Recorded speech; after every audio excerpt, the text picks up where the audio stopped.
क्या आप फिजिक्स से डर रहे हैं? बोर्ड्स के पेपर पास आने वाले हैं और तैयारी बिल्कुल नहीं हुई, तो बिल्कुल आप सही जगह पे हैं।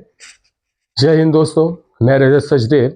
जैसा कि मैंने आपको बताया था कि यूनिट वाइज हम लोग कुछ इम्पॉर्टेंट टॉपिक्स की बात करेंगे और कुछ वो गलतियां दूर करने की कोशिश करेंगे जो स्टूडेंट्स मोस्टली करते हैं।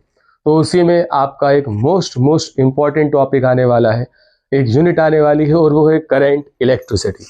तो करंट इलेक्ट्रिसिटी में सबसे पहले आपको कुछ डेफिनेशंस पढ़नी है जो कि मोस्ट इंपॉर्टेंट प्रोबेबली आ सकती है।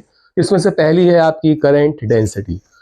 करंट डेंसिटी के बारे में आपको पढ़ना है। फिर इसके बाद जब आप आगे पढ़ेंगे तो कुछ 2 या 3 डेरिवेशंस है इस यूनिट में। इसमें पहली डेरिवेशन है drift velocity and relaxation time. The relationship between drift velocity and the relaxation time, it is your first derivation, and the second derivation is derivation of Ohm's law। और इसी में तीसरी एक छोटी छोटी एक डेरिवेशन आ जाती है vector form of Ohm's law. इससे रिलेटेड न्यूमेरिकल्स आपको कभी कभी मिल सकते हैं। तो इसी करंट इलेक्ट्रिसिटी में जब आप आगे बढ़ेंगे तो इसमें ओम्स लॉ के बाद जब आप रेसिस्टेंस के फैक्टर्स पढ़ते हैं, द फैक्टर्स अफेक्टिंग रेसिस्टेंस, उसमें आपका रेसिस्टिविटी एक टर्म आता है। फिर अब टेम्परेचर डिपेंडेंस ऑफ रेसिस्टिविटी कि उसका सेमीकंडक्टर्स पे क्या इम्पैक्ट पड़ेगा, मेटल्स पे क्या इम्पैक्ट पड़ेगा और इंसुलेटर्स पे क्या इम्पैक्ट पड़ेगा, ये आपको देख के जाना है।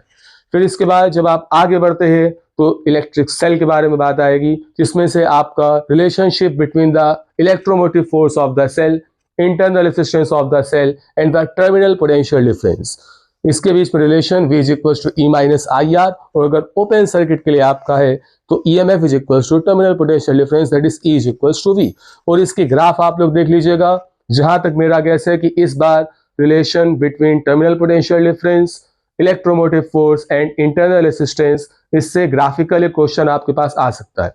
जब आप और आगे बढ़ेंगे तो अगर आप ISC बोर्ड वाले हैं तो पोटेंशियोमीटर और उसके 2 एप्लीकेशन जो आपने पढ़े हैं, first the internal resistance of the cell, इसका कंपैरिजन फाइंड आउट करना। फिर उसके बाद comparison of the EMF of the 2 cells. फिर उसके बाद अगर आप ISC बोर्ड से बिलोंग कर रहे हैं तो 2 इंपॉर्टेंट टॉपिक आपके पास और है, एक है व्हीटस्टोन ब्रिज और सेकंड मीटर ब्रिज।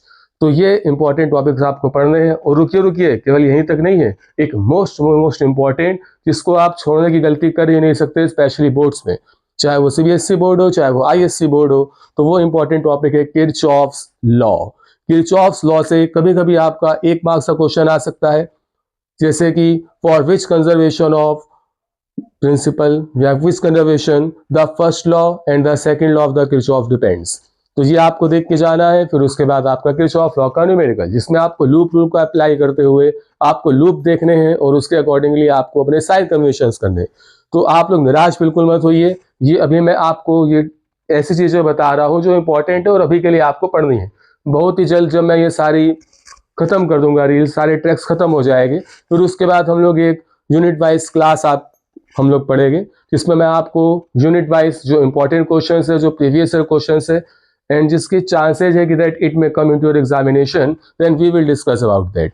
तो बिल्कुल निराश मत होइए, पूरी ताकत के साथ आप लोग पढ़िए, क्योंकि आपकी ताकत ही आपका हथियार है। केवल शिक्षा ही आपको आगे बढ़ा सकती है। इस चीज को आप दिलो दिमाग में बैठा लीजिए, क्योंकि आज आपकी जो भी स्थिति है वो केवल शिक्षा ही दूर कर सकती है। तो चलिए, जय हिंद। इसी के बाद मिलते हम लोग आगे अलग यूनिट के साथ। ओके, जय हिंद दोस्तों।